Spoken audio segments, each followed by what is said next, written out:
We heal in community. I'm sure you agree with me. When you're in the right community, when you're in your chosen family. And I just finished hosting a 2-day retreat for my Color Your Dreams Inner Circle client, which I host twice a year. And I don't want you to feel FOMO just because you couldn't go. So don't worry, I got you. In this episode, I'm going to share 5 big reflections that can help both your business and life from the retreat I just hosted. And it's not just gems that came from me, but also beautiful gems that came from 8 of my clients. So let's drop the beat. Hey, Legacy Maker. I'm your host and MC, Elaine Lucardis, business and career coach for women of color and allies. And welcome to the Call Your Dreams podcast, where we have conscious conversations to help you create a business or career that is sustainable, abundant, and equitable to the lifestyle you deserve. Because our ancestors sacrificed so much so we could have this life of choice. Now, grab your coffee, tea, and/or boba, and let's call your dreams to create your legacy. Legacy makers, I love being in community. I just finished a 2-day retreat. It's Color Dreams Inner Circle retreat with 8 of my clients. And it was based here in Los Angeles, California. Clients flew in from the Bay Area, NorCal, from even all the way from Boston. And what I love about being in community is how much healing and reflection can happen. We live in a world where there's so much screens, it could be easily distracted, but there's so much power in pausing to reflect. So, I want to create an episode about the 5 reflections from my retreat. And beyond just being a business and career coach for women of color and allies, I was born into community. I mean, we all are technically, born into our family. Growing up, I had a grandmother who hosted events with mahjong. For any of those that identify as Asian, you probably are familiar with mahjong, which is an Asian version of poker. So my grandma would always host mahjong events and just always had people over. And I feel like I get to do that in another level by hosting these events and retreats for my clients. And not only do I love being in community because of how I grew up, but even in my past professional experience, I was a former grassroots organizer. I held community events, hosted events with elected officials as well as community leaders. And now I get to do it with my chosen family, with my clients. So the intention of the retreat was threefold. One, I shared with my clients in the beginning the importance of reflections, and I want to share this with you. So, according to a study done by Harvard Business Review, and I'll link up the article in the show notes, just spending 15 minutes a day, 15 minutes a day, actually increases productivity by 23%. So it increases productivity by 23% as well as happiness if you just pause and reflect for 15 minutes a day. And I got to do it for 2 days with my clients. They loved it so much that we went 3 hours over time. We were supposed to end at 5 p.m. Friday. That's a Friday night, right? People stayed until 8 p.m. That's because what's fascinating is at the end, we do something that I call reflected, like receive seats, where each of my clients, including myself, gets to sit and receive gratitudes and learnings that other people at the retreat received from that individual. Because what I share with my clients is I am not the only expert here at this retreat. All of you are experts and we can learn from one another. So, first intention of the retreat, the importance of reflection, because it leads to productivity and happiness. Second, really wanted to focus on how small changes in our career as well as our personal life creates big changes. I'll share in my next episode, but I just had my best month in revenue. That's right, cash in the bank. In my 5 years in business in October of 2022, I had my best month in business. And I'll share more in my next episode, but I created small changes in my business, create the big changes. And you can listen to episode 9 to why I ended my mastermind and at that process, what I was doing to simplify my business. My third intention was starting to create minimum, well, actually maximum, because I feel like when we put too much goals, it becomes too much.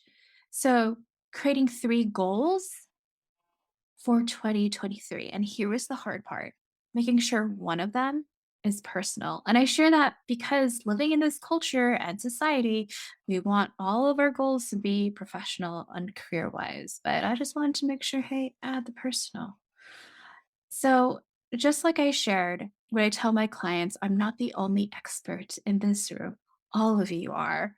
There was so much huge takeaways and reflections from the retreat. There was 5 of them that I want to share with you.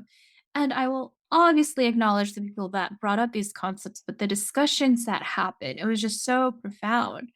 So the first big reflection is no mud, no lotus. Lotus, the beautiful flowers that you see that grow and open in water, lotuses can't grow without mud. Shout out to Harpinger Man, who is a yoga and meditation teacher who shared this concept and actually led a yoga and meditation session for us at a retreat. I'm also blessed and honored to have her as one of my Color Your Dreams Inner Circle clients. So, this concept of no mud, no lotus is from Thich Nhat Hanh. Actually, he has a book called No Mud, No Lotus. Highly suggest you read it. And also, if you are in the California area, he has a monastery that you should go visit. I have visited my best friend from college. It's called Deer Park Monastery in San Diego. But the concept is acknowledging the suffering that you may have gone through or maybe currently going through and how it leads to joy. One of my clients, Trisha, shares the importance of understanding shadow and joy and acknowledging and honoring the process, right? We are meant to go through suffering to learn and grow from it. One of my clients who attended the event, she has a mother of 6, and I was so humbled that she got to join my retreat because she came to my first retreat 4 years ago. And 4 years ago, she couldn't afford to work with me. It was hard. In fact, there was still a balance that she owed, and not even kidding, actually, she owed like $2,000. And then a month ago, I got this random Zelle payment of $2,000 from this person. Like, wait, this has to be a mistake. I forgot she owed me that amount. And then she called me, like, hey, I didn't think about you. I wanted to pay you back, but so much has changed and transformed. And she's about to end this year at 250K. And not only that, is the love and support that she's giving to her own family, to her husband, to her 6 kids. I remember how she would share how she has a 4-year-old, and every day she would wake up and dance with him, or with her other son that I believe is 11. He loves airplanes and would get him pilot lessons, which is amazing. She had to go through that mud, and now she is in this beautiful lotus. Like, she's one of the top 1% in real estate agents for the area that she lives in. So I wanted to share the concept of no mud, no lotus. And an action I want to think of is reflect on past challenges, or even if you are going through a challenge right now, what did you learn from those challenges? What do you think you're meant to learn from if you are going through a challenge right now? So I want to reflect on that. The second big takeaway I got from the retreat is the importance of honoring your seasons. Shout out to Brenda Moreno, who is one of my clients, founder of Invisible Paradigms, does anti oppression work working with white allies. And we live in a world, a capitalistic society, where we're taught the importance of being in perpetual summer. But as I'm recording this, we are in fall, and I'm very jealous of Brenda because she lives in Boston in the New England area. For anyone that lives like where seasons happen, because I live in California, it's beautiful right now, right? Fall, where the leaves are changing, probably slowing down, getting ready for the holidays. But just like the seasons of that, or even as women, if you're a female listening to this, or we have our seasons of our periods coming, right? Honoring our seasons. Brenda shared about germination and growth. You're like, germination? So she shared the concept of poppy seeds and how they're meant to be frozen for a little bit before they create poppies. Loved that story. Another thing I want to share, I was at a funeral a week ago, and the priest shared an example of how, look, there's beautiful flowers in the back, but do you know how they were created? They were created from dead flowers before them to create seeds. Then those seeds are planted to create the beautiful flowers that you see in front of us. So honor your seasons. And here's an action I want you to think about. How can you honor how you're feeling at this very moment when you're reading this, listening to this podcast episode? It can be as simple as, you know what? I'm on my period, Elaine. It is day 2, and I don't want to do anything, right? Or maybe you feel overwhelmed. And because when this episode is coming out, it's around the post Halloween. Oh my god, the holidays are coming up, and you don't watch Mean Girls. Go do it because it's fetch. What can you do to honor how you feel right now? A third reflection is the difference between happiness versus joy and understanding that. Shout out to Christine Joy Gonzalez. She's a yoga teacher and coach for men of color. You can follow her on Instagram at lead period with period joy. And she shared the concept of how happiness is external, right? Like, oh, I want, even though, yes, I'm doing this right now, I want a pumpkin spice coffee, right? This is what makes me happy. But what is internal joy? What is something you can do for yourself to feel good? Maybe it's even like writing a gratitude letter or sending a text message to a family member or friend who held space for you. Or maybe it's not even doing something for someone, but it could be even, for example, I live in the Pasadena, Los Angeles area, and I was walking around the Rose Bowl. That made me feel good. So, a question I want you to ask is, what brings you joy? And an example is Christine shared at the retreat. What brings her joy is being in community, and she's partnering up with local organizations to teach yoga and coaching. She's in the Bay Area. So if you're in the Bay Area, check out those events. And I remember a year ago, we talked about this at her VIP day, and she just owned it. And this is actually an acronym she created with joy: just own yourself. And that's exactly what she is doing. So, an action for you when it comes to happiness versus joy. What can you do this week to bring you joy, even if you don't have it right now? So, for example, last week I had 2 onboarding calls with 2 new one-to-one clients. The night before, I knew that was going to happen. I was extremely tired, but I knew, you know what? I'm feeling like I want to sign up for Soul Cycle because I knew it was going to make me feel good. So I did it. And I'm so happy I did, because the next day, knowing I had 2 onboarding calls, which are 2 hours each, oh, I had so much energy. I'm very grateful for myself for doing that. The fourth takeaway from the retreat is, who are you? Who are you? I know that's a hard philosophical question. And shout out to Kat McSaysay. Kat is a former client and also my retreat manager. You could follow her on Saysay Experience on Instagram. But who are you? She was having this discussion with one of my clients. And I also want to add to the who are you? How can you be more you? Christine Joy also was mentioning how that's one of her goals, intentions of how she could be more herself. Something in a personal and vulnerable way, and I need to probably get my therapist into one of these episodes, is the hardest part is separating your own unique voice to what your parents, society, and culture wants you to be. So often I ask my clients when there's a challenge that's happening, it's like, whose voice is that? Is that yours? Or is that someone else's or society? So, do you know who you are? And it's so important to remind yourself who you are. And it doesn't matter if you are a business owner or not, but who are you in all of your values and meaning? And I also want to remind you, just in case you want to hear it, and I told this to one of my clients, you are worthy and you are enough. And by knowing who you are, it will lead to more clarity, more attraction to more joy, and knowing when to say no to opportunities that may not align to you. For example, I want to share 2 client wins that was discussed at the retreat. One, One of my clients actually signed a book deal. And the publisher came to her. I remember she was kind of having imposter syndrome. Like they approached me, what happened? And I was like, why not? You are worthy. You are enough.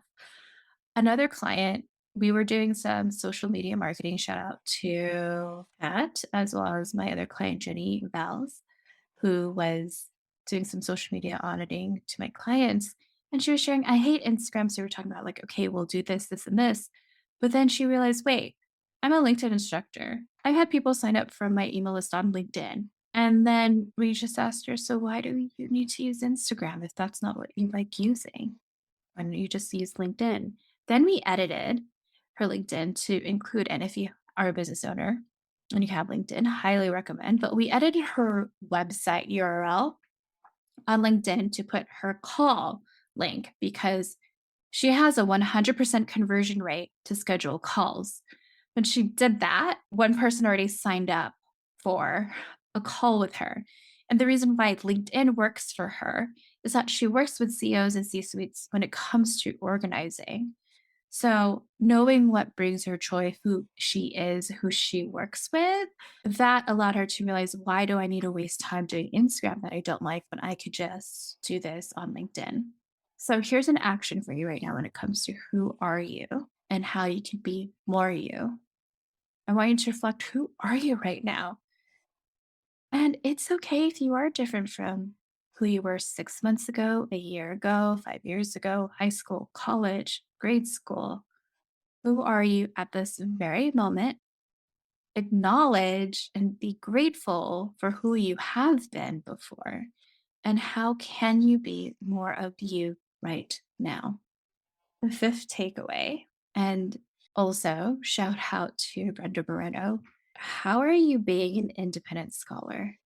I never heard of the concept of independent scholar, but if you don't know what that is, it's also just being a lifelong learner. How can you learn more? And not just another certificate or another degree, because it's such a Western culture that you need all of this stuff to learn more, but what can you do to learn more and dig deeper?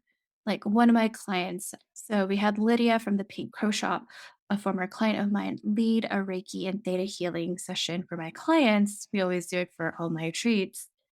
And one of my clients was just like, oh my gosh, I need to go deeper into spirituality. And another client realizes whenever she goes on retreats or goes back to her motherland in India, she grows and deepens more. So, where do you feel called to learn more of, whether it's skills, experiences, understanding? What can you do for yourself? And I just want to go around and share what the five takeaways are again for the retreat that I just hosted, just in case you want to hear it again. One is no bud, no lotus. Two, honor your seasons. We're not meant to be in summer all the time. Three, happiness versus joy. What are you doing to create joy for yourself? Four, who are you? And how can you be more you? And five, what are you doing to be an independent scholar? I just want to bring up this stat again from the beginning of this podcast episode. According to Harvard Business Review, when you reflect for 15 minutes a day, you can increase productivity and happiness by 23%. So, here's a reflective question for you so we can increase your productivity and happiness by 23%. I want you to take 15 minutes to journal any big takeaways that you received from this episode. And what is one action you can do to be more you? Legacy Maker, if you're wanting to join the next retreat on April 27th and 28th, 2023. Or maybe you just want to work with me and my team so you can be truly seen and heard, so that you can have a business that revolves around your life, so you can actually spend time with loved ones this holiday or any day. Schedule a complimentary 30-minute legacy business review call at elainelu.com/call. During this 30-minute call, we'll identify your personal and professional goals you want to create and review your current pricing and packages and services or products to see what needs to be edited to fit your dream life. By the end of the 30 minutes, you're going to receive at least 3 individualized action items. So, to schedule the complimentary 30-minute legacy business review call, go to elainelu.com/call. Legacy Maker, if you love this Color Your Dreams episode, we would love it if you can leave a rating and review on Apple, so more women of color and allies can benefit too. And if you have 1 or 2 friends that would get so much from this particular episode, please share. The intention behind the Color Your Dreams podcast was to contribute and give back to our people. All right. We'll see you next Thursday for our newest Color Your Dreams episode. And don't forget to color your dreams to create your legacy.